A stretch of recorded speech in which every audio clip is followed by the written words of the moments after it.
Hai guys, kembali lagi bersama kami kelompok 2C Antropologi Budaya. Kali ini kita akan bersama-sama membahas hasil kunjungan kelompok kami di Museum NTT Kota Kupang.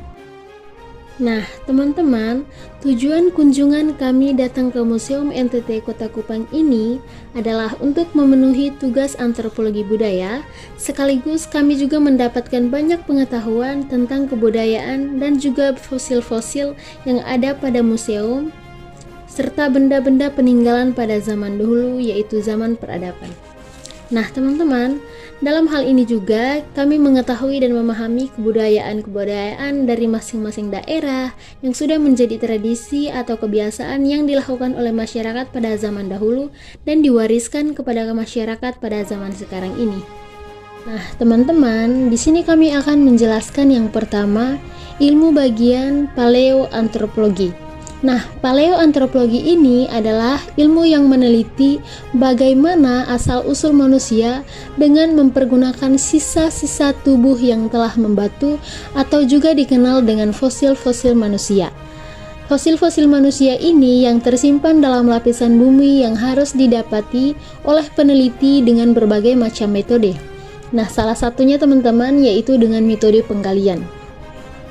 Nah, teman-teman, pada bagian ini juga kami mempelajari ilmu bagian dari paleoantropologi, dalam hal ini fosil Homo floresiensis yang menjadi salah satu bukti peninggalan sisa-sisa tubuh manusia yang masih tersimpan. Homo floresiensis ini adalah spesies manusia purba berukuran kecil yang mendiami Pulau Flores.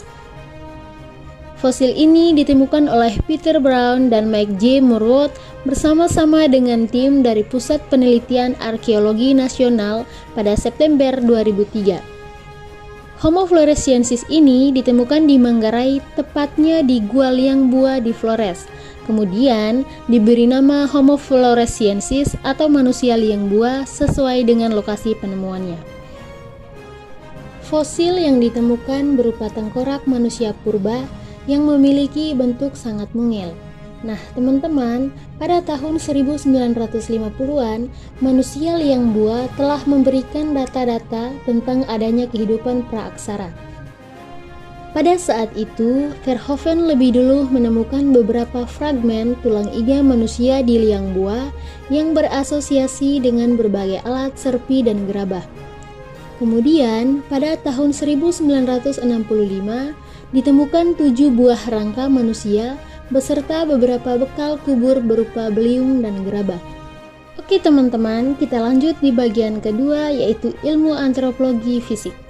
Nah, ilmu antropologi fisik ini dalam arti khusus bagian dari ilmu antropologi yang mencoba mencapai sesuatu pengertian tentang sejarah terjadinya beragam manusia yang dipandang dari ciri-ciri tubuh fisiknya. Nah, teman-teman, bahan penelitiannya ini adalah ciri-ciri tubuh baik yang lahir seperti warna kulit, warna dan bentuk rambut, indeks tengkorak, bentuk muka, warna mata, tinggi atau pendeknya fisik manusia, dan lain sebagainya. Nah, yang di dalam ilmu antropologi fisik ini disebut dengan ras atau perbedaan fisik manusia. Di sini kami akan menjelaskan lanjutan dari Homo floresiensis pada bagian ciri-ciri fisik fosilnya. Nah, ciri-ciri fisik Homo floresiensis adalah tengkorak berukuran kecil dan memanjang, bagian dahi tidak menonjol dan sempit, volume otak 380 derajat cc, badan sekitar 100 cm, nah beratnya sekitar 30 kg, dan berjalan tegak dan tidak memiliki dagu kehidupan. Oke teman-teman, kita lanjut pada bagian ketiga yaitu etnolinguistik. Etnolinguistik berarti kebudayaan manusia dalam kehidupan masyarakat, yaitu tentang kepercayaan masyarakat terhadap benda-benda gaib. Nah, di sini kami mempelajari dan memahami salah satu kepercayaan atau kebudayaan terhadap benda gaib, yaitu patung penolak bala. Nah, teman-teman, patung penolak bala ini adalah patung yang dipercaya oleh masyarakat suku Dayak Kalimantan Barat yang mempunyai fungsi agar terhindar dari bala bencana. Biasanya, Masyarakat tradisional suku Dayak ini memperhitungkan dengan cermat posisi kampung dan rumah akan mendatangkan gangguan seperti bencana alam dan penyakit bagi penghuni rumah maupun kampung tersebut. Nah, teman-teman, patung atau arca yang biasanya diletakkan di tempat-tempat tertentu seperti di batas desa, di depan rumah, di atap rumah, di pinggir sungai, dan di lain sebagainya, biasanya diyakini dapat melindungi dari berbagai bencana. Patung ini biasanya memiliki ekspresi wajah melucu, menakutkan, serta menonjolkan alat kelamin. Oke teman-teman, di sini kita akan lanjut pada bagian keempat, yaitu etnologi. Nah teman-teman, etnologi berarti kebudayaan manusia dalam kehidupan masyarakat dari sebanyak mungkin suku bangsa yang tersebar di seluruh bumi.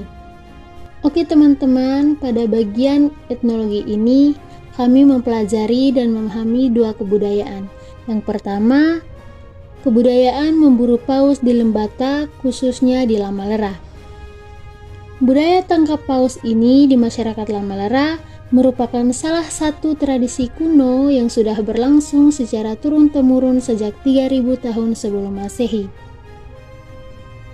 Biasanya setiap pagi hari tanggal 1 Mei, semua masyarakat Lamalera kembali berkumpul depan kapela di pinggir pantai, menghadiri misa kudus untuk memohon berkat sebelum kegiatan melaut.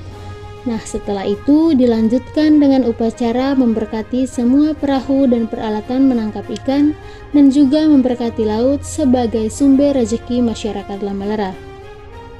Nah, teman-teman, dalam tradisi berburu ikan paus masyarakat Lamalera ini hanya dilakukan oleh laki-laki yang sudah menikah.